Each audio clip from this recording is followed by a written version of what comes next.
আসসালামু আলাইকুম। এবারের বিপিএল এর সফলতা বলতে আপনি যে ২ টা জিনিসকে আপনি বেশি মনে রাখতে পারেন যে ওরা সফল। তারা হচ্ছে একটা হচ্ছে যে হোস্ট আনার ক্ষেত্রে এবারের বিপিএল এর ফ্র্যাঞ্চাইজিগুলি খুবই সফল।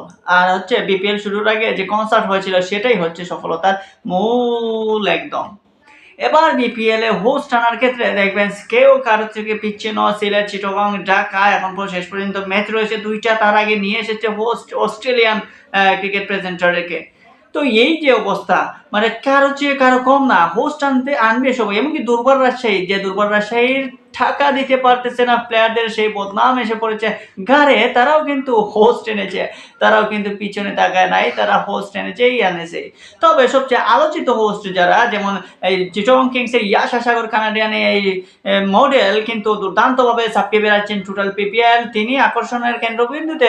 তারপর রয়েছেন সিলেট স্ট্রাইকার্সের বাংলাদেশি যে প্রেজেন্টার যে স্মিতা চৌধুরী তিনিও মোটামুটি রয়েছেন আলোচনায়। তো সিলেট এবং চিটাগাংয়ের এই হোস্ট কিন্তু বিপিএলটাকে কিছুটা হলেও চাঙ্গা রেখেছিলেন, কিছুটা হলেও জমিয়ে রেখেছিলেন। সাথে তো সিলেটের কমেডিয়ান মুরাদও রয়েছিলেন সিলেটের অন্যতম একজন প্রচারের ক্ষেত্রে অন্যতম একজন মানুষ। সো টোটালি বলতে গেলে বলা যায় যে হোস্ট আনার ক্ষেত্রে প্রত্যেকটা ফ্রাঞ্চাইজি দেখিয়েছে দক্ষতা।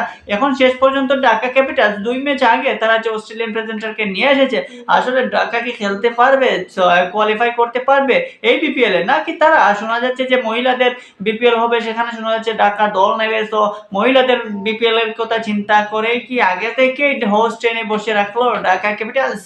সাকিব খানের ঢাকা ক্যাপিটালস আলোচনায় ছিল শুরু থেকে, কিন্তু সেই রকম পারফর্ম করতে পারে নাই মাঠে। তবে শেষ সময় এসে তারা মোটামুটি তারা জ্বলে উঠেছে এবং তারা মোটামুটি এই মুহূর্তে রয়েছে একটা ভাবে। তারা এখন চাইতেছে যে কিছু একটা করার, কিছু একটা দেখানোর টুর্নামেন্টের শেষের দিকে এসে। এবং সেই শেষের দিকে এসে এখন তারা হোস্ট হয়ে নিয়ে এসেছে অস্ট্রেলিয়ান। তো বুঝতেই পারতেছেন কি একটা অবস্থা এই মুহূর্তে হোস্ট আনার ক্ষেত্রে প্রতিযোগিতা। এখন হোস্ট এনে যদি ঢাকা ক্যাপিটাল যদি কোয়ালিফাই করে ফেলে ২ ম্যাচ জিতে এবং অন্যান্য টিমের রান রেটের ব্যবধানে এগিয়ে যায় যদি ঢাকা ক্যাপিটালস, তবে অবাক হওয়ার কিছুই নেই। কারণ ঢাকা ক্যাপিটালস এই মুহূর্তে তিসারা পেরেরার নেতৃত্বে একটা কিছুটা হলেও ফর্মে রয়েছে এবং কিছুটা হলেও নিজেদেরকে দেখিয়ে দেওয়ার চেষ্টা করতেছে।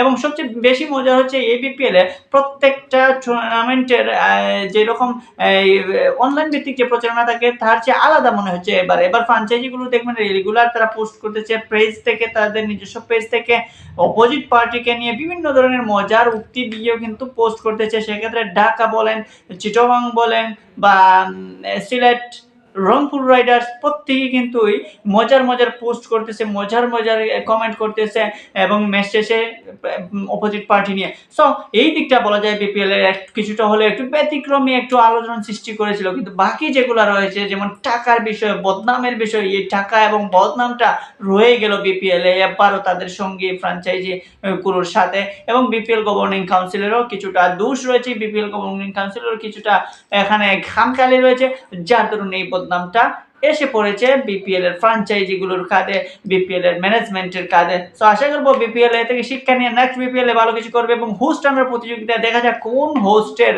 দল শেষ পর্যন্ত কোয়ালিফাই করে। তবে ঢাকার এই মুহূর্তে হোস্ট আনাতে অবাক হয়েছেন সবাই, বিস্মিত হয়েছেন সবাই। আসলে দেখা যাক সাকিব খান কি চমক রাখেন শেষ পর্যন্ত এবং তার দল কি চমক রাখে এই কোয়ালিফায়ারে বিপিএল এর।